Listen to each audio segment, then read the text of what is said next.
A lot of people have morbid curiosity when it comes to serial killers and their crimes. And it's certainly become a very popular theme over time, which has inspired countless number of movies, series, documentaries, novels, and much more. As one would expect, many facts about serial killers are just gruesome and terrifying, but some are also very interesting. Here are some mind-blowing and bone-chilling facts about serial killers that are just plain creepy.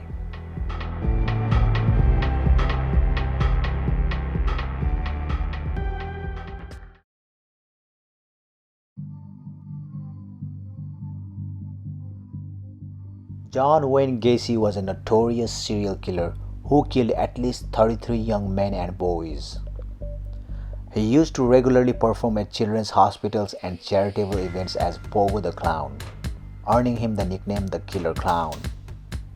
In his case, there were so many bodies of his victims crammed underneath his house that the bodies had melted and all the bones had fused together. It took forensic anthropologists more than 2 years to separate all the skeletons. Also, if you wrote him in prison, he would send you a questionnaire to see if you were good enough to be friends with him.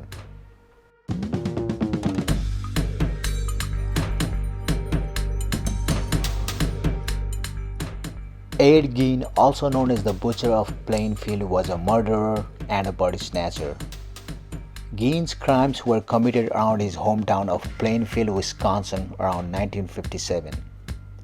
When the police arrested him, his house was a mess.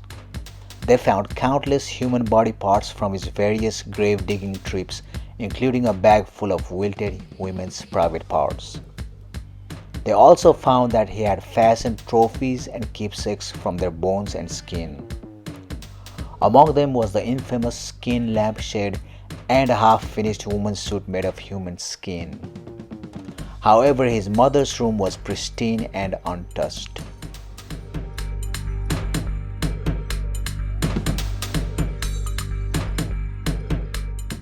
Believe it or not, Jeffrey Dahmer, also known as the Milwaukee Cannibal, used to work in a chocolate factory and gave the people in his apartment building sandwiches that could have possibly been made from his victims' flesh.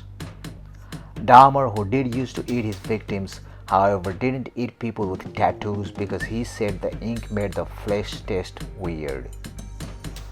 Dahmer apparently also had so many bodies in his apartment that he ran out of room and stored one victim in his bathtub, which meant that he pretty much used to sour over a rotten corpse to get fresh and clean for the day every day for about a month.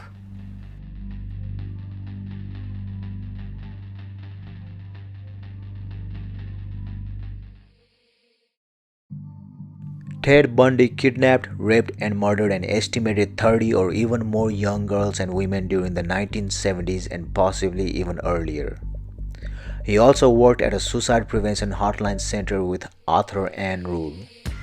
He even helped in the investigation of the Green River Killer and made a psych profile which ended up being closer to the actual Green River Killer than the FBI's own psych profile. That was also a huge part of the inspiration for Silence of the Lambs. Bundy also tried to masturbate to photos of his crime scene when Detective Robert Keppel brought them in. After that, he stopped letting Bundy keep the files.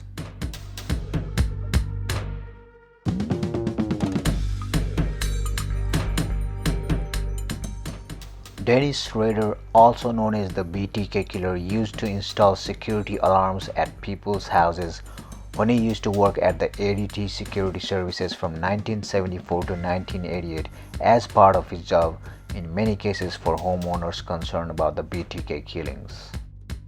He started communicating with police after years of silence around 2004 and once again started sending taunting letters and items to them.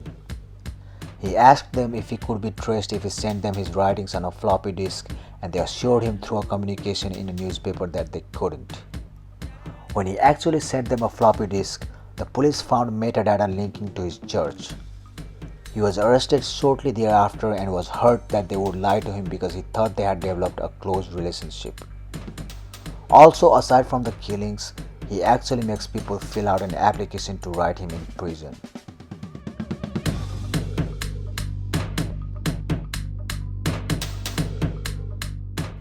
Wee Gaskins, the most prolific serial killer and rapist in South Carolina, killed more than a dozen people between 1953 to 1982.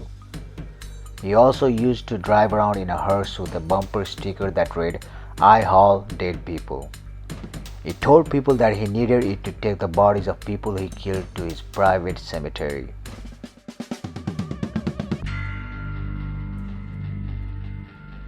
The Hillside Stranglers were a serial killer duo who terrorized Los Angeles between October 1977 and February 1978. The killer pair consisted of cousins Kenneth Bianchi and Angelo Buono Jr. They once picked up a young woman to murder. Then they discovered that her father was Peter Lorre, a Hollywood character actor. Ultimately, they decided to let her go because they feared that killing a celebrity's daughter would bring too much attention.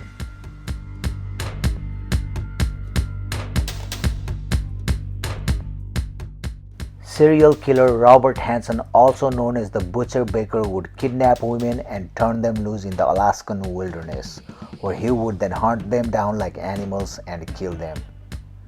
He abducted, raped, and assaulted over 30 women and murdered at least 17 in and around Anchorage, Alaska from 1971 to 1983. His method of hunting women for sport and killing them with a rifle and a knife is absolutely insane.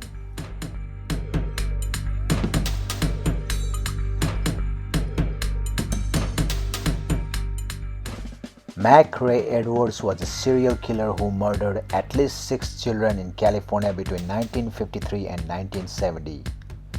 Since he worked on freeways for California Department of Transportation, he would often kill his victims and then bury the bodies in places he would later help build the highways over. Not all his victims have been found, and many are very likely still under some of the California highways.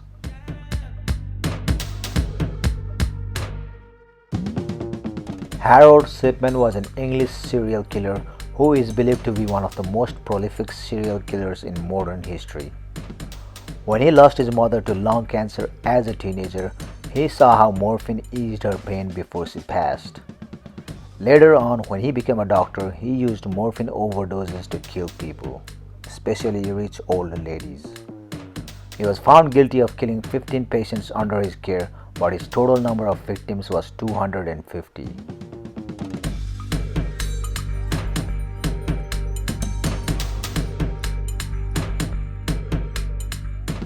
Serial killer Albert Fish killed several people during the 1920s and early 1930s in New York. He would also stick needles into his own pelvis whenever he masturbated.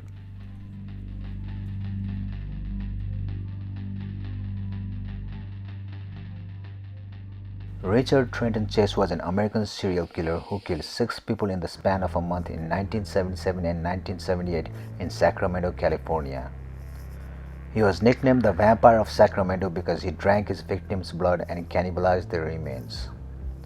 He once stated that he would only go into people's homes if the front door was unlocked because he took locked doors as a sign that he was not welcome, but unlocked doors were an invitation to come inside.